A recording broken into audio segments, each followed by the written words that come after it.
स्वस्ति अस्तु विश्वस्वः। संपूर्ण विश्व में आशा और शांति का संचार हो। संपूर्ण विश्व की कामना के साथ, वसुधैव कुटुंबकम की अपनी भावना के साथ G20 के मेजबान भारत के प्रधानमंत्री ने G20 शिखर सम्मेलन के समापन की घोषणा कर दी और अगले साल 2024 में G20 की अध्यक्षता ब्राजील को सौंप दी। आज G20 शिखर सम्मेलन का दूसरा दिन था, जिसकी थीम वन फ्यूचर रखी गई। G20 के पहले ही दिन भारत को बड़ी कामयाबी। G20 शिखर सम्मेलन में नई दिल्ली घोषणा पत्र को मंजूरी के साथ मिल गई थी। कुछ सवाल थे, कुछ रुकावटें थीं, लेकिन तमाम चुनौतियों के बीच दिल्ली घोषणा पत्र को G20 में आम राय से स्वीकार कर लिया गया। कहीं से कोई विरोध नहीं, सिर्फ समर्थन। ये प्रधानमंत्री मोदी की बहुत बड़ी कूटनीतिक जीत है। जिन मुद्दों पर दुनिया बटी दिख रही थी, उनको लेकर यहां एक साथ नजर आई। चीन ने भी घोषणा पत्र को लेकर सकारात्मक रुख दिखाया। भारत को भरोसा था वो कामयाब रहेगा और ये कामयाबी पहले ही दिन मिल गई। G20 की बैठक भारत की अध्यक्षता में मील का पत्थर बन गई। प्रधानमंत्री ने नवंबर के अंत में G20 का एक वर्चुअल सेशन रखने का प्रस्ताव रखा है और ये कहा है कि उस सेशन में समिट के दौरान तय विषयों की समीक्षा कर सकते हैं। इन सब की डिटेल हमारी टीम आपके साथ शेयर करेगी। उम्मीद है आप सब साथ जुड़ेंगे। क्या रहा अब तक का पूरा कार्यक्रम, क्या रहे भारत की मेजबानी में G20 के हासिल, करेंगे विस्तार से बात। नमस्कार, स्वागत है आपका संसद टीवी पर। खास कवरेज लगातार जारी है। मैं हूं आपके साथ अमृता चौरसिया और मेरे साथ है मेरे सहयोगी टीपू। राष्ट्रपति महात्मा गांधी को श्रद्धांजलि अर्पित करने के लिए G20 बैठक में शामिल विदेशी मेहमान राजघाट पहुंचे। यहां पर प्रधानमंत्री नरेंद्र मोदी ने खादी का शॉल पहनाकर सभी का स्वागत किया। आप देख रहे हैं 12 तस्वीरें।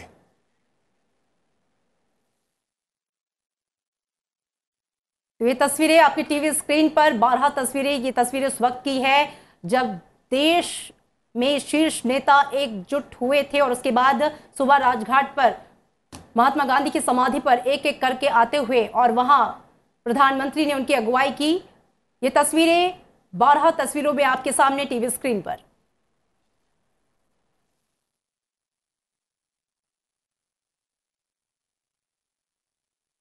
तो तस्वीरों में आप देख रहे हैं एक एक करके सभी शीर्ष नेता आते हुए, प्रधानमंत्री उनका अभिवादन करते हुए और खादी का जो उन्होंने शॉल उनको पहनाया, वो एक भेंट जो कि गांधी के लिए कहा जाता है कि जो खादी है वो गांधी की देन है और देश की पहचान है। बिल्कुल अमृता, जिस तरीके से आप देख रही हैं कि इन 12 तस्वीरों के माध्यम से देश के प्रधानमंत्री,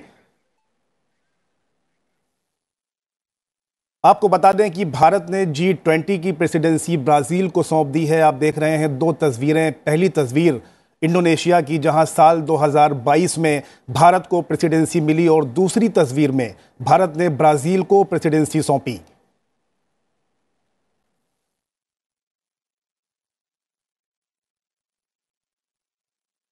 और हमारे साथ 2 बेहद खास मेहमान जुड़े हैं बातचीत के लिए। आपसे उनका परिचय करा दूं। एम्बेसडर राजीव भाटिया हैं, जो कि डिस्टिंग्विश फेलो हैं, फॉर्मर स्टडीज प्रोग्राम, हमारे साथ ऑनलाइन जुड़े हैं। सर, बहुत स्वागत है आपका संसद टीवी में। और साथ ही हमारे साथ डॉक्टर शीतल शर्मा हैं, एसोसिएट प्रोफेसर हैं, centre for European studies. Ma'am, आपका भी बहुत स्वागत संसद टीवी में। तो सबसे पहला सवाल एम्बेसडर राजीव भाटिया आपसे, आज दूसरा दिन, वन फ्यूचर थीम, और जिस तरीके से भारत की मेजबानी में यह सफल G20 का आयोजन रहा, सबसे पहले आपका रिएक्शन, आपकी प्रतिक्रिया। प्रतिक्रिया मेरी काफी हद तक आप लोगों से मिलती जुलती है जी। इसमें कोई संदेह नहीं है कि ये भारत के लिए एक विशेष गर्व का और हर्ष का अवसर है। G20 कोई साधारण ग्रुपिंग नहीं है। ये दुनिया की सबसे महत्वपूर्ण मल्टीलैटरल इकोनॉमिक ग्रुपिंग मानी जाती है और इसमें ऐसे देश शामिल हैं जो कि हर दृष्टि से देखा जाए तो वो अर्थव्यवस्था के लिए बहुत महत्वपूर्ण माने जाते हैं। तो इसलिए जब ये सम्मेलन होने जा रहा था तो बहुत सी शंकाएं थी, बहुत से संशय थे, बहुत से भय थे लोगों के मन में कि इसका अंत कैसा होगा, क्योंकि इस समय दुनिया एक बड़े चुनौती के दौर से गुजर रही है और उन सब बाधाओं को, चुनौतियों को, संकटों को देखते हुए, उनका सामना करते हुए भारत भारत का नेतृत्व, भारत की सरकार, भारत के अधिकारी और कूटनीतिज्ञों ने मिलकर इस तरह का एक माहौल पैदा किया जिससे कि G20 के जो दूसरे सदस्य हैं वो सब मिलकर चाहते थे कि यह सम्मेलन सफल हो। किसी भी हालत में जब ये समाप्त हो तो सब लोग कह सके कि हाँ, ये एक सफल सम्मेलन था। और इसकी वजह से उन्होंने अपना पूरा सहयोग दिया सारे विवादास्पद का विषयों के बारे में, और जो जो संकट आ रहे थे उनको हटाने के बारे में। और विशेष रूप से ये जो बराबर बात कही जा रही थी कि रूस और चीन एक तरफ और G7 दूसरी तरफ, दोनों में बहुत बड़ी खाई है, उन सबको पाटते हुए प्रधानमंत्री जी ने एक विशेष उपलब्धि प्राप्त की है देश के लिए। और इसलिए मेरी प्रतिक्रिया संक्षेप में यही है कि बहुत सकारात्मक परिणाम होंगे भविष्य के लिए, ऐसी आशा हम कर सकते हैं। जी, डॉक्टर शीतल शर्मा हमारे साथ जुड़ी हुई हैं, जो लगातार सेंटर फॉर यूरोपियन स्टडीज़ में उन्होंने काम किया और लंबे समय से उनकी नज़र रही है फॉरेन से जुड़े मसले और मसाइल पर। मैडम, सवाल उठता है कि जिस तरीके से यूक्रेन वॉर को लेकर के दुनिया बटी हुई थी और कहीं ना कहीं पूरी दुनिया भारत की तरफ उम्मीद भरी निगाहों से देख रही थी, जिस तरह से पहले दिन, सेशन के पहले दिन ही ये घोषणा पत्र हुआ और उसको एक तरीके से आम सहमति मिली, कैसे देखती हैं इस पूरे घोषणा पत्र को आप?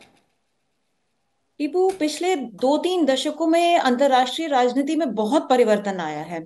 अब परिवर्तन किस तरीके का है और उसका इम्पैक्ट G20 पे क्या है, ये मैं आपके सामने रखना चाहूंगी। सबसे पहली बात है कि कहीं ना कहीं जो ध्रुवीकरण, जो ब्लॉक की राजनीति, जिसको हम शीत युद्ध के तरह भी समझते हैं कि ईस्ट और वेस्ट, रशिया और यूएस की राइवलरी थी, काफी समय तक चली, फिर शीत युद्ध का अंत हुआ। पर कहीं ना कहीं ये कहा जा रहा था कि शीत युद्ध का औपचारिक अंत हो चुका है, कहीं ना कहीं जो है आइडियोलॉजिकल वॉर चल रही है, जिसको यूक्रेन पे एग्रेशन ने काफी हवा दोबारा दी और वर्ल्ड जो था वो फिर डिवाइड हो गया कि भाई रशिया एक तरफ है अपनी पावर और सुपरमेसी के साथ में, जिसको चाइना की काफी हद तक सपोर्ट है, और वेस्टर्न ब्लॉक्स और वेस्टर्न कंट्रीज जिसमें NATO, Europe particularly and US जो है वो एक तरफ है। अब इस ध्रुवीकरण में, इस पोलराइजेशन में हमारे लिए क्या इंपॉर्टेंट है? हमारे लिए ये इंपॉर्टेंट है कि हम हमेशा से नैम के सदस्य रहे और आज भी जो हम हैं स्ट्रैटेजिकली बड़े इक्विडिस्टेंट रहे हैं किसी भी ब्लॉक से। हालांकि हम जब राजनीतिक डिप्लोमेटिक रिलेशंस बनाते हैं, राजनीतिक संबंध बनाते हैं, तब हमारा इंटरेस्ट मध्य में रहता है, मूल्य में रहता है। हमारा इंटरेस्ट प्लस वैल्यूज के साथ चलते हुए हमारा नॉन अलाइंड स्टेटस जो है और पोजीशन जो है वो बहुत इंपॉर्टेंट है। और उसी के चलते जो है हमने सफलता प्राप्त की कि समिट के पहले ही दिन जो है सहमति ड्राफ्ट पर आ गई। अब ये किस लिए आई है? कहीं से भी भारत जो है वो इतना दृढ़ स्थिति में है, मैं कहूंगी इतनी मजबूत स्थिति में है कि वो ना तो यूएस के फॉरेन पॉलिसी की परछाई है और ना ही रशिया या चाइना की है। तो इनका जो भी पावर राइवलरी है, इनकी जो भी आपस का समीकरण है, राजनीतिक समीकरण है, कूटनीतिक है, जो भी है, वो दरकिनार करते हुए भारत ने एक ऐसा सबूत विश्व के सामने पेश किया है कि जो डेवलपिंग कंट्री हैं, जो विकासशील देश हैं, इन देशों को एकजुट होकर अपने इंटरेस्ट, अपने मुद्दों के ऊपर बात करनी है, ना कि किसी भी ग्लोबल और मल्टीलैटरल फोरम को इनके उसका अखाड़ा बनाना है, इनके तनाव का अखाड़ा बनाना है। बिल्कुल तो मैडम, हम आपके पास आएंगे। संसद टीवी लगातार आपको G20 से जुड़ी तमाम अपडेट आप तक पहुंचा रहे हैं। फिलहाल हम सीधे भारत मंडपम का रुख करते हैं, जहां पर हमारे सहयोगी लगातार संसद टीवी की ओर से कवरेज कर रहे हैं। फिलहाल हम बात करेंगे, अमरेंद्र गुप्ता के पास जाएंगे। अमरेंद्र, क्या अपडेट है अभी वहां पर? फिलहाल सेशन ओवर हो चुका है और एक नया रोड मैप दुनिया के सामने भारत की तरफ से आ चुका है। नई तस्वीर, नई उमंग के साथ में ब्राजील को देश के प्रधानमंत्री ने अगली अध्यक्षता हैंडओवर कर दिया है। क्या अपडेट है आपके पास अमरेंद्र?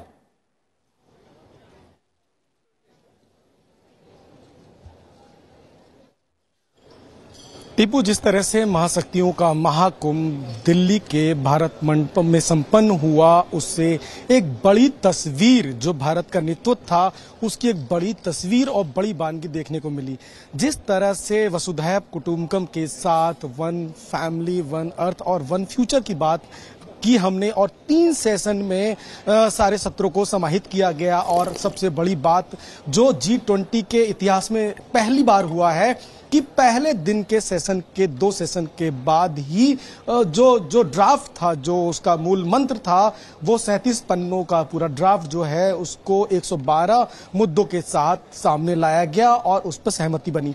और सबसे बड़ी बात, आज प्रधानमंत्री जी ने जब तीसरा सत्र समापन हुआ तो उसमें बड़े गर्व से एक बात कही कि भारत ने हमेशा ही विश्व को एक नया रास्ता दिखाने का प्रयास किया है और जिस तरह से वसुधैव कुटुंबकम को लेकर हमने पूरी दुनिया को, पूरा विश्व को अपना परिवार माना है, तो यहां से वसुधैव कुटुंबकम के साथ वन अर्थ, वन फैमिली और वन फ्यूचर के साथ हम आगे बढ़ रहे हैं और एक पॉजिटिव नोड में हम लोग जा रहे हैं। और सबसे अच्छी बात, जो वो मुद्दे थे, क्योंकि क्या होता है कि जब भी कोई समिट होता है तो बहुत सारे मुद्दे होते हैं और उन मुद्दों की चर्चा व्यापक तौर पे की जाती है। और टीपू, सबसे अच्छी बात है कि जो G20 के 20 कंट्री हैं, उन्होंने सामूहिक तौर पर उन मुद्दों को एड्रेस किया। और सबसे बड़ी बात, जो चीन की अलगाववाद नीति हो या पाकिस्तान की कोई नीति हो, उसका खुलकर विरोध हुआ। साथ में जो घोषणा पत्र है उसमें एक साफ तौर पर कहा गया कि विकासशील देशों को आगे बढ़ने का पूरा अधिकार है और उसके लिए सभी G20 के कंट्री उनको आगे बढ़ाने में मदद करेंगे। इसके अलावा बहुत सारी चीजों को पुरजोर तरीके से वकालत की गई, जिसमें इकोनॉमिक बेस्ड जो पॉलिसीज थी उनको और मजबूत करने का प्रयास किया गया। और सबसे अच्छी बात की अगर आपको मैं बताऊं तो सब कुछ अगर देखेंगे तो भारत के इर्द गिर्द ही घूमता रहा।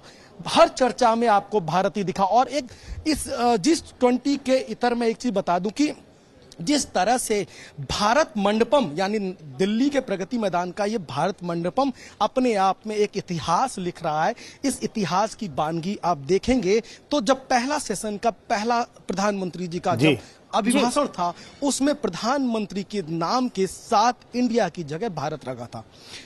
बड़ा फोकस था। यहाँ की मेरे कई पत्रकार जो विदेशी पत्रकार हैं उनसे बात की और उन्होंने इसका बड़ा टेक ओवर दिया है। और दूसरी अहम बात, जब प्रेसिडेंट ने द्रौपदी मुर्मू जी ने जो अपना डिनर दिया तो उसमें भी प्रेसिडेंट ऑफ भारत को दिया, भारत की ओर से एक मैसेज गया। और अगर भारत मंडपम की खूबसूरती की बात करें इस वक्त, और अभी भी समापन के बाद मैं आपको बता रहा हूं कि इस वक्त जो विदेशी मीडिया है इसकी खूबसूरती को अपने कैमरों में कैद कर रही है। कई कॉलम लिखे जा रहे हैं और सिर्फ इस बात की चर्चा हो रही है कि भारत की खूबसूरती किस तरह से हम लोग पूरे विश्व में लेके जाएं।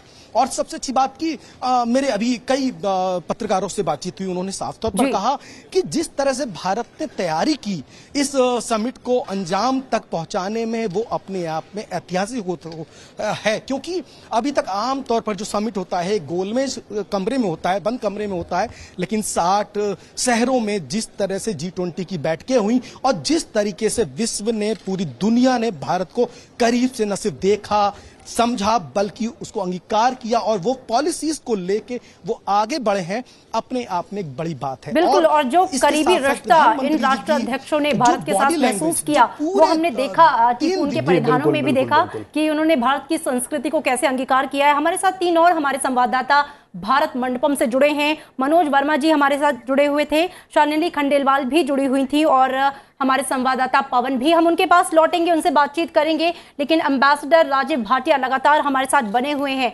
एम्बेसडर, आपसे सवाल ये कि जब प्रधानमंत्री ने आज इसका समापन किया, जो संदेश दिया कि पूरे विश्व का कल्याण हो, शांति की स्थापना हो, पीस और हार्मनी प्रधानमंत्री का हमेशा फोकस रहा है कि अगर आप सस्टेनेबल डेवलपमेंट की बात करते हैं तो शांति जरूरी है और इसके लिए सभी को एक साथ एक मंच पर आना होगा। कितना बड़ा संदेश है ये प्रधानमंत्री का विकसित और सभी विकासशील देशों के लिए? ये महत्वपूर्ण संदेश है, कोई इसमें दो राय नहीं हो सकती है। यदि हम देखें कि भारत की जो मौलिक फिलॉसफी या मौलिक दर्शन है इस सम्मेलन के पीछे, वो क्या था और उसका पूरी तरह से अभिव्यक्ति पहले 2 या 3 पैराग्राफ्स में की गई है। और वहाँ पर एक वही बात जो प्रधानमंत्री ने कई जगह और भी लिखी और कही है, वो यही है कि इसमें कोई शक नहीं है कि पूरे विश्व में बहुत सारे ऐसे देश हैं जिनके बीचों बीच संघर्ष चल रहे हैं या उनके हितों में तालमेल नहीं है और इसकी वजह से अशांति है, अस्थिरता है। मगर उनका कहना यह है कि हमें इन सब छोटे छोटे मुद्दों से उठकर जो दुनिया के सामने बड़ी चुनौतियां हैं उनके बारे में सोचना है और उनके लिए सहयोग के द्वारा उनके समाधान को निकालना है।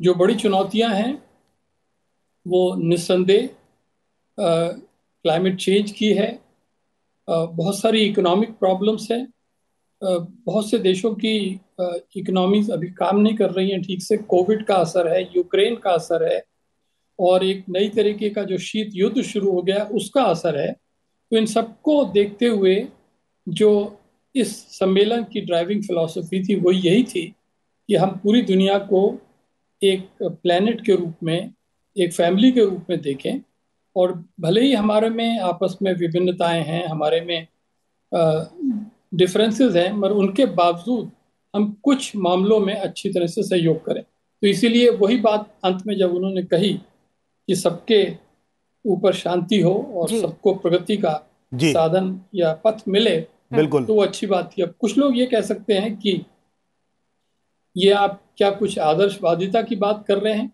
क्योंकि यहाँ तो स्टेट्स की डिप्लोमेसी की बात है, यहाँ तो हर नेता जो आया है वो अपने सरकार के हितों की रक्षा करने के लिए आया है। मगर मैं समझता हूँ कि यही संदेश वो लोग सुनकर यहाँ से गए हैं कि हमारी जो रोजमर्रा की डिप्लोमेसी है वो तो चलती रहेगी। वो इस सम्मेलन से पहले चल रही थी, वो सम्मेलन में चली और सम्मेलन के बाद भी चलेगी, मगर जो कुछ मानवता के लिए उच्चतर मूल्य हैं और जो उसके समक्ष कुछ विशेष हम जिसे कह सकते हैं लक्ष्य हैं, उनका प्राप्त करना ये विशेष रूप से इस सम्मेलन का और G20 में जो भारत की अध्यक्षता हुई है उसका विशेष प्रभाव माना जी जाएगा। बिल्कुल। डॉक्टर शीतल, हम आपके पास आना चाहेंगे क्योंकि लगातार भारत G20 की मेज़बानी कर रहा है। 200 से ज़्यादा जगहों पर तमाम कार्यक्रम अलग अलग विषयों पर आयोजित किए गए। अगर मैं आपसे पूरे साल की 3 बड़ी उपलब्धियों के बारे में जानना चाहूं तो आपके नज़रिए से 3 बड़ी उपलब्धि भारत के एतबार से क्या है? ये बहुत अच्छा और बहुत ही सटीक सवाल है कि 3 मेजर उपलब्धियां आपकी क्या रहेंगी। सबसे पहले तो हमारी ये सफलता कि हमने बहुत ही कूटनीतिक तरीके से या राजनीतिक तरीके से या अपने इंटरेस्ट और वैल्यूज को समागम करते हुए हमने एक कॉमन ड्राफ्ट पे सिग्नेचर किए हैं सारी कंट्रीज ने मिलकर। नंबर 2, अगर आप G20 के मायने से देखेंगे तो प्रधानमंत्री जी के इनिशिएटिव जिसमें अफ्रीकन यूनियन को एक नया मेंबर के रूप में शामिल किया गया है, वो एक बड़ी उपलब्धि है। इसके बारे में मैं थोड़ी और चर्चा करना चाहूंगी, ये क्यों है। क्योंकि देखिए, कई मल्टीलैटरल फोरम्स की हम बात करते हैं, जैसे यूएन तो एक बहुत बड़े पैमाने पे है, उसके अलावा हैं, आसियान एक तरफ है, यूरोपियन यूनियन एक तरफ है, हम रीजनल ऑर्गेनाइजेशन मल्टीलैटरल कई तरीके से बात करते हैं। पर G20 की क्या विशेषता है? G20 एक ऐसा ग्रुप है जिसमें कि आपके दोनों डेवलप्ड और डेवलपिंग कंट्रीज, विकसित और विकासशील सारे देशों का समागम है। अब इस समागम की क्या महत्वपूर्ण स्थिति हो जाती है कि यहाँ पे क्या है कि कोई यूएनएससी की तरह कुछ ऐसा नहीं है कि जहां पे इनइक्वालिटी अंदर ही इनहेरेंट है सिस्टम के। जैसे अब यूएन का एक मेजर क्रिटिसिज्म संयुक्त राष्ट्र का है कि एक तो बाइंडिंग नहीं है, दूसरा आप कोई भी डिसीजन लें तो 5 पावर्स में से कोई ना कोई उसको वीटो कर देती है। तो कहीं ना कहीं वो उसकी रेलेवेंस जो है वो कम होती जा रही है, उसकी जो इम्पोर्टेंस है या सिग्निफिकेंस है वो धीमी पड़ती जा रही है। पर G20 जो है वो एक ऐसा मंच तैयार किया गया है जिसको आर्थिक मुद्दों के बारे में तो बात करनी ही करनी है, सही, और ये सही भी बनती है क्योंकि डेवलपिंग कंट्रीज के आर्थिक मुद्दे ज्यादा इंपॉर्टेंट है। जैसा आप जिक्र कर रहे थे कि राजनीतिक समीकरण से हमें कोई इतना मतलब नहीं है जितना कि हमारी आर्थिक स्थिति को मजबूत करना हमारा लक्ष्य है। तीसरी बात यह है कि इसमें यूरोपियन संघ जो है, यूरोपियन यूनियन एक इकाई की तरह है और अब अफ्रीकन यूनियन को भी एक इकाई की तरह शामिल किया गया है। तो इसका जो रिप्रेजेंटेटिव कैरेक्टर है वो ज्यादा बड़ा हो जाता है। इसका ये मतलब नहीं कि हम इकाइयों पे इकाइयां ऐड कर रहे हैं तो हम अनदर एक ऐसी ऑर्गेनाइजेशन बना दें जिसमें ज्यादा मेंबर नहीं, इसका मतलब ये नहीं है जी। इसका मतलब ये है कि आप ज्यादा से ज्यादा देशों को साथ लेकर चल रहे हो। तो दूसरा, भारत ने एक ऐसा नेतृत्व दिखाया है जिसकी चर्चा आमतौर पर चलती रहती है कि ग्लोबल साउथ की जो है आपने इसको रिप्रेजेंट किया है, इसका नेतृत्व किया है जी। बिल्कुल। डॉक्टर शीतल, एक सवाल डॉक्टर शीतल, एक सवाल उठता है, चूंकि आपने जिक्र भी किया कि अफ्रीकन यूनियन में 55 से ज़्यादा देश आते हैं और आप जानती हैं कि अमृतकाल में देश के प्रधानमंत्री का सपना है, देशवासियों का सपना है कि 2047 तक देश विकसित राष्ट्र की श्रेणी में आए, चूंकि 55 से ज़्यादा देश अफ्रीकन यूनियन में आते हैं, आपको लगता है कि इस दिशा में जो कदम जिस तरीके से भारत धीरे धीरे विकसित राष्ट्र के ओर बढ़ा रहा है, तो इसमें ये G20 जो है वो मील का पत्थर साबित होगा डॉक्टर शीतल? टिपू, ये जरूर साबित होगा। उसका एक रीजन मैं और भी आपके सामने रखना चाहूंगी कि देखिए, जो ग्लोबल सुपर पावर्स हैं उन्होंने वर्ल्ड को क्या दिया, सिवाय लड़ाई दंगे के या वर्ल्ड वॉर्स के या उनको कंटिन्यूअसली अपने फॉरेन पॉलिसी की शैडो में रखने के लिए। चाइना एक उभरता हुआ जो इकोनॉमी था, उसका BR belt and road initiative जो है, BRI जो है, वन बेल्ट वन रोड, इन सब के तहत उन्होंने क्या किया। चाइना से काफी कंट्रीज का, यूरोप की का और अफ्रीका का मोह भंग हो रहा है, क्योंकि इनकी डिप्लोमेसी में, इनकी कूटनीति में इनका अपना स्वार्थ निहित बहुत ज्यादा है। जी। भारत एक ऐसा विशिष्ट, आप कह दीजिए, एक ऐसा देश है जो मूल्यों और सिद्धांतों के ऊपर चलते अपने हितों को देखता जरूर है। ये मैं नहीं कहूंगी कि दरकिनार करता है, अपने हित को मध्य में रखते हुए मूल्यों और सिद्धांतों की राजनीति करता है या डिप्लोमेसी करता है। तो जो बड़ी पावर से हुआ है हमारा, उसके बाद जब हम इंडिया को देखते हैं तो इंडिया जरूर एक ऐसा परिवर्तन ला सकता है। ये टर्निंग पॉइंट होगा कि डेवलपिंग कंट्रीज, जो जैसे कि अभी हम जिक्र कर रहे थे कि कितने क्राइसिस हैं, पहले तो हम ही 3 क्राइसिस में से निकल रहे हैं। मान लीजिए G20 इंडिया में 3 साल पहले हुआ होता, जब कोविड नहीं था, जब यूक्रेन क्राइसिस नहीं हो रहा था, वर्ल्ड में एनर्जी क्राइसिस नहीं था और चाइना US की ग्रेट पावर राइवलरी नहीं चल रही थी। तो ये 4 आयाम आप हटा दीजिए तो सब कुछ स्मूथ सेलिंग लग रहा था कि भाई सब ठीक ठाक चलेगा। अब बात आती है 3 साल बाद जो है वो परिप्रेक्ष्य बदल चुका है। कोविड रिकवरी है, हेल्थ क्राइसिस है, वेल्थ क्राइसिस है, इकोनॉमिक डाउनटर्न है।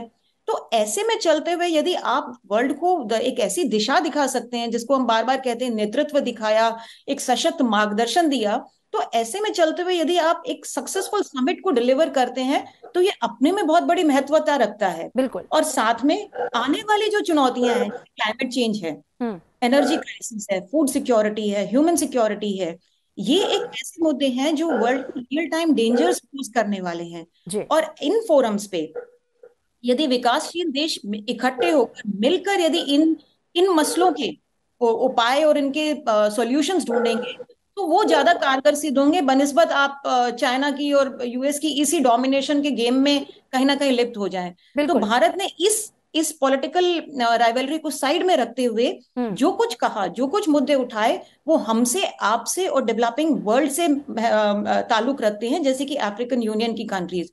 और यूनियन का शामिल होना बहुत इंटरेस्टिंग होता है। यदि आप देश के साथ शामिल होते हैं तो बात अलग होती है, एक अपने लेवल पे। जब आप एक यूनियन के फ्रेमवर्क में काम करते हैं तो वहां डबल दी फ्रेमवर्क आपको मिलता है काम करने के लिए। तो जैसे यूरोपियन यूनियन है, आप एक मेंबर स्टेट से बात करें या आप यूरोपियन यूनियन से बात कर रहे हैं, तो आप 2 इंस्टीट्यूशनल फ्रेमवर्क के अंदर काम करते हैं। कहीं की कठिनाइयां कहीं का एडवांटेज बन जाता है, कहीं का डिसएडवांटेज कहीं और की एडवांटेज बन जाता है। तो इसी तरीके से अगर अफ्रीकन यूनियन की बात करें तो सारे कंट्रीज मिलकर दे विल फील एम्पावर्ड। ये एक तरीके से ह्यूमैनिटी की कैपेसिटी बिल्डिंग, कॉन्फिडेंस बिल्डिंग का स्टेप है, जो कि बहुत ही ज्यादा महत्वपूर्ण है और प्रशंसनीय है। बिल्कुल। और सबसे अच्छी बात है कि इन सभी मुद्दों पर जिसका जिक्र डॉक्टर शीतल आपने कहा, भारत की जो सोच है उसको स्वीकार्यता मिली वैश्विक स्तर पर, वो हमने देखा भी। राजीव भाटिया, चूंकि विषमताओं की बात कर रही थी डॉक्टर शीतल, UN का उन्होंने जिक्र किया, प्रधानमंत्री ने भी आज अपने क्लोजिंग रिमार्क में ये कहा कि नई वास्तविकताओं के साथ ही अब वैश्विक संगठनों में सुधार की जरूरत है। उन्होंने UN की संस्थाओं में सुधार की बात की, स्पेशल उसका जिक्र भी किया। तो अब माने इस G20 से एक नया संदेश भी निकला है और शायद अब नए प्रयास इस दिशा में अग्रसर होते हुए दिखाई देंगे।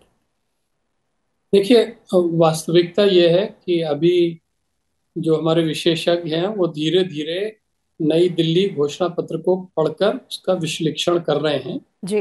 जब वो ध्यान से विश्लेषण करेंगे तो वो देखेंगे कि उसमें एक पैराग्राफ है जिसमें कहा गया है कि हमें दुनिया की संस्थाओं को 21वीं शताब्दी की आवश्यकताओं के अनुरूप ढालना होगा जी। और उसमें कम से कम 8-10 लाइनें लिखी हुई हैं। कहने को तो ये लगता है कि ये सब जो आर्थिक संस्थाएं उनके बारे में है, मगर यदि ध्यान से देखा जाए तो स्पष्ट हो जाता है कि उनका उल्लेख UN की संस्थाओं के बारे में भी और UN सिक्योरिटी काउंसिल के बारे में भी है, हालांकि नाम नहीं लिया गया। मुख्य बात यही है कि यदि संस्थाओं को मजबूत करना है तो उनको ज्यादा प्रतिनिधित्व करने की क्षमता रखनी होगी, और उसके लिए आवश्यक है कि जो देश 1945 में ऐसी स्थिति में नहीं थे कि वो मुख्य संस्थाओं में आ सके, उनको अब लाना होगा। तो इस दृष्टि को देखते हुए हम कह सकते हैं दृष्टिकोण से कि अब जो ग्लोबल साउथ के मेंबर्स हैं, जैसा डॉक्टर शीतल शर्मा कह रही थी, उनका प्रभाव बढ़ रहा है। अभी हमने 10 दिन पहले देखा कि ब्रिक्स का एक्सपेंशन हुआ, उसमें 6 नए देशों को लाया गया, जिसमें से कि 2 देश अफ्रीका से हैं, इजिप्ट और इथियोपिया। अब हमने देखा कि जब G20 का एक्सपेंशन हुआ, और पहला एक्सपेंशन है ये जी, उसमें अफ्रीकन यूनियन जो कि ट्रांस अफ्रीकन बॉडी है उसको ले आए गए। तो इससे स्पष्ट हो रहा है कि अब एक तरह से जो ग्लोबल ऑर्डर है वो किसी हद तक परिवर्तित हो रहा है, मगर फिर भी हमको यथार्थवाद को नहीं छोड़ना है, और हमको ये मान के चलना है कि G20 में और यूनाइटेड नेशन सिक्योरिटी काउंसिल दोनों में बहुत बड़ा अंतर है। ये एक पॉलिटिकल इंस्टीट्यूशन है, इनफॉर्मल इंस्टीट्यूशन है, और यहाँ 20 नेताओं ने मिलकर तय कर लिया और उसका विस्तार हो गया। इसकी अपेक्षा में सिक्योरिटी काउंसिल का रिफॉर्म बहुत ज़्यादा कठिन है, बहुत ज़्यादा मुश्किल है। इसलिए ये सोचना कि चूंकि आज ये हो गया है तो शायद कल वो भी हो जाए, ये मेरे मत से इतना आसान नहीं होगा।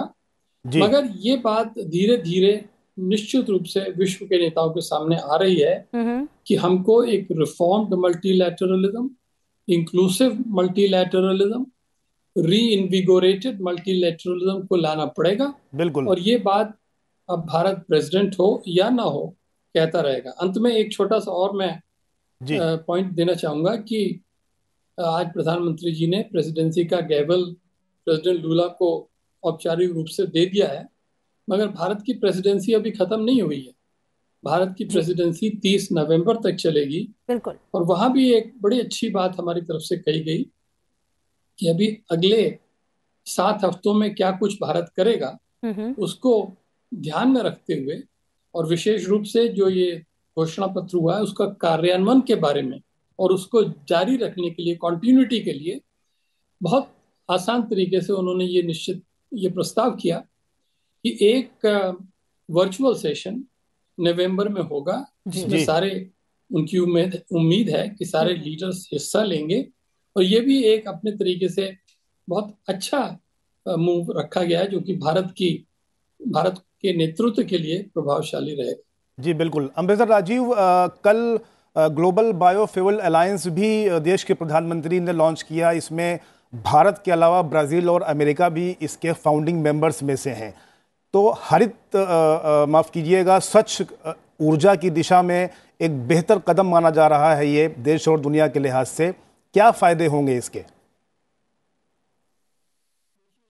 जो इनिशिएटिव हुआ है ये G20 के तहत नहीं आता है, ये G20 के फ्रेमवर्क से बाहर है जी। मगर निश्चित रूप से एक न एक संबंध कहीं पर है, क्योंकि जो 3 आपने देशों के नाम दिए हैं वो तीनों G20 के सदस्य हैं, और भी जो सदस्य उसमें शामिल हो रहे हैं जी, उनमें से कुछ और भी हैं जो कि G20 के सदस्य हैं। बायोफ्यूल्स के बारे में सोचा जाए तो बहुत आसान है उसको समझना। वो ये है कि जो भी बायोमास से, एग्रीकल्चरल वेस्ट से, प्रोडक्ट से, चाहे वो मेज हो चाहे वो गन्ना हो, इन सब के वेस्ट से भी हम इस समय एनर्जी पैदा कर सकते हैं। और यदि उस एनर्जी को हम पेट्रोल के साथ मिला लें तो 2 बातें होती हैं। एक तो ये कि पेट्रोल कम खर्च होगा, और दूसरा ये है कि वो वातावरण के लिए ज़्यादा अच्छा रहेगा, क्योंकि उसमें जो गलत गैस आती हैं कोयले से या पेट्रोल से वो कम आएंगी। तो बायोफ्यूल को ट्रांजिशनिंग एनर्जी मैकेनिज्म माना जाता है। बिल्कुल। और इस दृष्टि से जो कुछ G20 इस समय एनर्जी ट्रांजिशन के लिए काम कर रहा है, उसमें बायोफ्यूल का भी एक अच्छी भूमिका बन जाएगी। बिल्कुल। भारत तो की मैं हमेशा विशेष रूप से यही कहूंगा, ये महत्वपूर्ण बात है कि पर्यावरण की दिशा में भारत लगातार कदम उठाता रहा है और वैश्विक स्तर पर भी इसके लिए कोशिश करता रहा है। डॉक्टर शीतल, आपसे सवाल यह है कि कल जब पहला सेशन हुआ उसके बाद जो बाइडेन का एक बहुत ही अच्छा बयान आया, उन्होंने कहा कि इस ऐतिहासिक समझौते पर उन्हें बेहद खुशी हुई है और आने वाली पीढ़ियां जो हैं वो इसे याद रखेंगी। प्रधानमंत्री ने भी कहा कि ऐतिहासिक रहा है और जो नई वैश्विक चुनौतियां हैं, सालों पुरानी जो हमारी चुनौतियां हैं, उनके नए समाधान तलाशने की ज़रूरत है। एक बहुत अच्छी चीज़ जो निकल कर आई है G20 के बाद हम देख रहे हैं, स्वीकार्यता, भारत की सोच की स्वीकार्यता, भारत की लीडरशिप की स्वीकार्यता, भारत ग्लोबल पावर के रूप में जो उभर रहा है उसकी स्वीकार्यता, ये निश्चित रूप से भारत के विकसित देश की तरफ बढ़ते हुए कदमों को दिखा रहा है। और भारत की स्वीकार्यता जिस तरीके से बढ़ रही है वो बहुत अच्छा संकेत। आपके रिमार्क? अमृता, देखिए बहुत कुछ बदल रहा है, बहुत कुछ बदलेगा भी आगे जाके। सबसे पहले तो अगर हम बात करें तो अंतरराष्ट्रीय राजनीतिक समीकरण बदल रहा है जी। बाइपोलर से मल्टीपोलर, मल्टीपोलर से फिर मल्टी सेक्टोरल पोलैरिटी, ये बहुत सी ऐसी चीजें हैं जो बदल कर आ रही हैं जी। दूसरा ये है कि एक बहुत अच्छा नॉमेनक्लेचर मैं आपके सामने लाना चाहूंगी कि पहले इनको कहा था अनडेवलप्ड कंट्रीज, जिसको डिस्कार्ड करके अंडर डेवलप्ड या लेस डेवलप्ड कंट्रीज का एक नॉमेनक्लेचर इस्तेमाल किया गया। तो आप किसी को एड्रेस कैसे कर रहे हैं, आप किसी को संबोधित कैसे कर रहे हैं, ये भी एक बहुत बहुत महत्वपूर्ण स्टेप होता है या दिशा होती है। तीसरी बात कि चुनौतियों में तो बदलाव आया ही है कि अब ये फिर से मैं इसको कहना चाहूंगी कि ये it's no longer reflection of cold war era. अब नए देश उभर कर आ रहे हैं और इनको एक तरीके से एक टर्म यूज करते हैं हम, ग्रोथ पोल्स।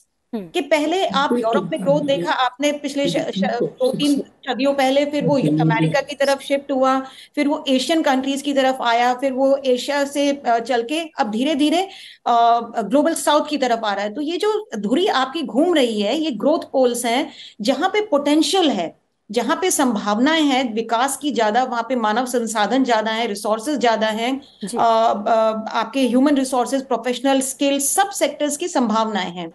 तीसरा जो है, और वो बहुत ही महत्वपूर्ण है, कि इन चैलेंजेस के रहते हुए आप सॉल्यूशंस किस तरीके के ला रहे हैं, कि आप उपाय कैसे ला रहे हैं। और उपाय सिर्फ यही नहीं कि एक प्रॉब्लम का उपाय ढूंढते समय आपने उस सॉल्यूशन को खुद ही एक अनदर प्रॉब्लम बना दिया, जैसे कि क्लाइमेट चेंज है या पोल्यूशन की समस्या है। अब हमें इसको सस्टेनेबल डेवलपमेंट गोल्स के साथ इंटीग्रेट करके चलना है। तो कैसे उपाय लाने हैं, जैसे बायोफ्यूल के बारे में जिक्र हो रहा था, कि ये नहीं कि आप बायोफ्यूल पे स्विच हो रहे हैं तो वो इक्वली डिजास्टरस है। ये जो है, ये दूसरी समस्याओं के समाधान को आगे लाता है और साथ में समस्याओं को खत्म भी कर रहा है।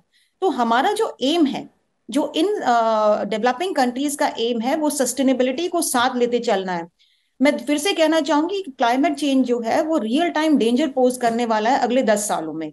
अगर आप एनर्जी क्राइसिस की बात करेंगे, बायोफ्यूल्स पे ट्रांजिशन या रिन्यूएबल एनर्जी सोर्सेज पे ट्रांजिशन या न्यूक्लियर एनर्जी सोर्स पे ट्रांजिशन जो है, ये क्लीन फ्यूल्स हैं। हालांकि हर में अपने अपने advantages, disadvantages, displacement, impact, cost, affordability, बहुत से फैक्टर, बहुत से पैरामीटर्स जो होते हैं ऑपरेट करते हैं। बट सम टोटल ये है कि क्लीन सोर्सेज ऑफ एनर्जी को लाना है, ताकि जो वातावरण का, जो धरा का बिगड़ता हुआ संतुलन है, वो कहीं ना कहीं रोका जा सके और उसका जो वातावरण पे नेगेटिव प्रभाव पड़ रहा है उसको भी रोका जा सके। इससे जो डेवलपिंग कंट्रीज हैं उनको सबसे ज्यादा फायदा होगा। एक आम से आंकड़े की बात करते हैं हम, कि यदि समुद्र का लेवल, समुद्र का तल का लेवल 2 सेंटीमीटर भी बढ़ता है तो कितनी जो है आबादी जो कोस्टल एरियाज की है वो पानी के अंदर चली जाएगी या डूब जाएगी, और उससे कितने एग्रीकल्चर को इफेक्ट पड़ेगा, और सबसे ज्यादा इफेक्ट एशियन कंट्रीज और अफ्रीकन कंट्रीज को पड़ेगा। तो सबसे ज्यादा जो महत्वपूर्ण उपाय होंगे या उपायों का इम्पैक्ट होगा वो इन्हीं कंट्रीज पे होगा। देखिए, developing countries had their own share, उन्होंने अपनी डेवलपमेंट भी कर ली, उन्होंने उसके फ्रूट्स भी खा लिए हैं, उन्होंने अपने हिसाब से जितना रिसोर्सेज को एक्सप्लॉइट कर सकते थे कर दिया। बिल्कुल। पर अब इम्पोर्टेंट बात यह है कि जिसको ये धरा और धरोहर दी जा रही है, जो फ्यूचर है, वो है उसकी जो ग्रोथ पोल्स हैं वो ग्लोबल साउथ में है, और ग्लोबल साउथ के ही चैलेंजेस और उन्हीं के सॉल्यूशंस जो हैं वो रेलेवेंट हैं। इनको इसमें वेस्ट या डेवलप्ड कंट्रीज जो हैं वो सहयोग कर सकती है, कोऑपरेट कर सकती हैं, टेक्नोलॉजी ट्रांसफर कर सकती हैं, बट जो मेन फोकस है वो ग्लोबल साउथ पर रहना चाहिए और रहेगा भी। और इसी का संदेश जो है प्रधानमंत्री जी ने बड़े अच्छे से दिया कि फ्यूचर, इसको हम फ्यूचर को हमारे लिए क्या स्टोर में है, एट द सेम टाइम किसी के ना बाइनरी करते हुए कि ये है वो है, दरारें ना ड्रॉ करते हुए, दीवारों को खत्म करते हुए, एक धरा, एक फैमिली और एक फ्यूचर का नारा लेते हुए किस तरीके से हम ग्रोथ की दिशा में जाएं, प्रगति की दिशा में जाएं, ये सबसे मुख्य है। जी बिल्कुल, one family one earth one future, और आज का जो सेशन था उसकी थीम भी थी वन फ्यूचर। एम्बेसडर भाटिया, चूंकि पिछली बार जब पर्यावरण दिवस था उसकी थीम भी थी ओनली वन प्लैनेट। भारत का ये पूरा फोकस रहा कि इस प्लैनेट की सुरक्षा के लिए जिम्मेदारी सिर्फ विकासशील देशों की नहीं, विकसित देशों की भी है। और चूंकि कार्बन एमिशन की भी बात करें तो चूंकि कंट्रीब्यूशन भी उनका ज्यादा है, तो उनको ये जिम्मेदारी लेनी होगी, समझनी होगी। क्योंकि विकासशील देशों को डेवलप भी करना है, उन्हें टेक्नोलॉजी ट्रांसफर करने की जिम्मेदारी भी विकसित देशों की ही है। तो जिम्मेदारी का जो बंटवारा है वो कहीं ना कहीं हर देश अपना समझे। ये संदेश इस G20 से कितना निकलकर सामने आ पाया? मैं समझता हूं कि जो संदेश है नई दिल्ली सम्मेलन से, वो एक साझेदारी का संदेश है जी। अब ये बातें बहुत पुरानी हो चुकी हैं कि विकासशील देश विकसित देशों को दोष देते रहते थे और विकसित देश जिम्मेदारी विकासशील देशों पर लादते रहते थे। जब से हमारे यहाँ एक नई विचारधारा चली है, तो उसका मकसद यही है कि सबसे पहले हमें विकासशील देश के रूप में स्वयं अपने पैरों पर खड़ा होकर हमें देखना होगा कि किस तरह से हम वातावरण को सुधार सकते हैं जी। और इसीलिए जब पेरिस में नेशनली डिटरमिन्ड गोल्स को तय किया गया तो हम लोग सब उसमें शामिल हुए और भारत उसमें आगे बढ़ा। मगर एक मुख्य बात है, वो ये है कि विकसित देशों की जो जिम्मेदारी है, खास तौर से नई टेक्नोलॉजी को बांटने की और एडिशनल फाइनेंशियल रिसोर्सेज देने की, ताकि दूसरे देशों को भी थोड़ी सी सहायता मिल सके जी। उसके बारे में बराबर सबको मालूम है कि उनकी तरफ से कमियां रही हैं। और इस बात को बहुत ध्यान से पिछले 9 महीनों में भारत की प्रेसिडेंसी के बारे में सोचा गया है और बहुत सोच समझ कर मैं विशेष रूप से पढ़ रहा था नई दिल्ली का घोषणा पत्र, उसमें लिखा हुआ है कि अब जो ये क्लाइमेट चेंज का जो चैलेंज है, उसमें मात्र बिलियंस ऑफ डॉलर से काम नहीं बनेगा, उसमें ट्रिलियंस ऑफ डॉलर्स की आवश्यकता पड़ेगी। यहाँ तक कि उसमें एक जगह ये भी लिखा हुआ है कि करीब करीब 5.8 और 5.9 बिलियन डॉलर्स की आवश्यकता पड़ेगी ताकि सारी दुनिया ठीक से आगे बढ़कर क्लाइमेट के चेंज की चुनौती को संभाल सके। साथ ही साथ ये भी बराबर कहा गया है कि चाहे वो गरीब मुल्क हो या विकासशील मुल्क हो, उनको ऐसी चॉइस नहीं होनी चाहिए कि या तो हम गरीबी खत्म कर लें या ये है कि हम वातावरण की सुरक्षा का काम देख लें। हमें इन दोनों लक्ष्यों को जोड़ते हुए एक होलिस्टिक स्ट्रेटेजी को लेकर चलना है, ये हमारे घोषणा पत्र में लिखा हुआ है। अब इससे ज्यादा तो जो क्लाइमेट के एक्सपर्ट्स हैं वही बता सकते हैं कैसे करना होगा, या वही बता सकते हैं कि जो प्रोविजंस इसमें आए हैं, जो पढ़ने में और सुनने में निस्संदेह बहुत अच्छे लगते हैं, बिल्कुल बिल्कुल, मगर किस तरह से उनका कार्यान्वयन किया जाएगा और किस तरह से आगे सबके सहयोग से जो गोल पोस्ट बनाए गए हैं उनको प्राप्त किया जाएगा, ये हमें विशेष रूप से देखना होगा। जी मिस्टर राजीव, हम आपके पास वापस आएंगे। इस बीच हमारे संवाददाता मनोज वर्मा ने बात की डिजिटल इंडिया कॉरपोरेशन के एमडी अभिषेक सिंह से। G20 के सदस्य देशों के प्रतिनिधियों को दरअसल भारत ने डिजिटल इंडिया के जरिए ये समझाने की, ये बताने की कोशिश की है कि कैसे डिजिटल टेक्नोलॉजी के जरिए आम आदमी के जीवन में एक बड़ा बदलाव लाया जा सकता है। G20 के शिखर सम्मेलन में डिजिटल इंडिया की जो यात्रा रही है वो कैसी रही और जो मेहमान आए उन्होंने किस तरह से उसको पसंद किया, डिजिटल इंडिया टेक्नोलॉजी को, क्या रंग हैं इसमें, कितने रंग हैं, खुद इस पर बात करने के लिए हमारे साथ इस समय डिजिटल इंडिया के CEO अभिषेक सिंह जी मौजूद हैं। अभिषेक जी, आपका स्वागत है सनसेट टीवी पर। और मैं आपसे जानना चाहूँगा, शिखर सम्मेलन G20 जहाँ पर आर्थिक मुद्दों को लेकर चिंतन होता है, मंथन होता है, और ऐसे में भारत की डिजिटल इंडिया की जो यात्रा है उसमें कितने रंग और इन रंगों को कैसे पसंद किया विदेशी मेहमानों ने? देखिए, जैसे आप जानते हैं पिछले 10 वर्षों में प्रधानमंत्री जी के मार्गदर्शन में हम लोगों ने डिजिटल ट्रांसफॉर्मेशन के जो प्रोजेक्ट्स इम्प्लीमेंट किए हैं, जैसे आधार किया है, यूपीआई डिजिटल पेमेंट्स किया है, डिजी लॉकर किया है, ई संजीवनी, दीक्षा, भाषिनी, तो ये सारे प्रोजेक्ट भारत को एक ऐसी पोजीशन दे दी है जिसमें पूरा विश्व भारत की तरफ ये देखता है कि आपने ये कैसे कर दिया, हम इससे कुछ सीख सकते हैं। तो ये एक मुद्दा G20 की बैठकों में बड़ा इंपॉर्टेंट रूप से डिस्कस हुआ और डिजिटल पब्लिक इंफ्रास्ट्रक्चर इसको बोला गया, जिसको हम इंडिया स्टैक के नाम से और अपने प्रोजेक्ट के नाम जानते हैं, इसको डिजिटल पब्लिक इंफ्रास्ट्रक्चर। और पूरे दुनिया के देशों ने हमसे ये पूछा कि क्या आप इसको एक global DPI repository, global digital public infrastructure repository बनाने में मदद करेंगे, और करेंगे तो इसको बना करके पूरे विश्व को देंगे, जिससे कि कोई और देश अगर ऐसी टेक्नोलॉजीज़ को अडॉप्ट करना चाहता हो, अपने यहाँ UPI टाइप का सिस्टम बनाना चाहता हो, या डिजी लॉकर या टेलीमेडिसिन, ई संजीवनी, या बच्चों के पढ़ाने के लिए दीक्षा चाहता हो, तो हम मदद करेंगे या नहीं। तो हमारे प्रधानमंत्री जी ने शुरुआत से कहा है कि भारत की जो डिजिटल क्रांति है इसको हम पूरे विश्व को उपलब्ध कराएंगे। तो उसी क्रम में जब पूरा विश्व भारत आ रहा था G20 के शिखर सम्मेलन के लिए, तो हमने सोचा क्यों ना हम एक ऐसा एग्जीबिशन लगाएं जिसमें ये सारे जो डेलीगेट्स आ रहे हैं, जो दुनिया भर के पत्रकार आ रहे हैं, दुनिया भर के जो रिप्रेजेंटेटिव्स आ रहे हैं, उनको एक इमर्सिव एक्सपीरियंस दिया जाए कि वो आके स्वयं देख लें कि हम कैसे QR कोड करके 1 रुपये का भी ट्रांसफ़र कर पाते हैं, कैसे हम विभिन्न भाषाओं में बात कर पाते हैं। और भाषिनी प्रोजेक्ट में तो न सिर्फ भारतीय भाषाएं जो हम करते हैं, बल्कि इस बार G20 की सारी भाषाओं को सम्मिलित कर लिया गया।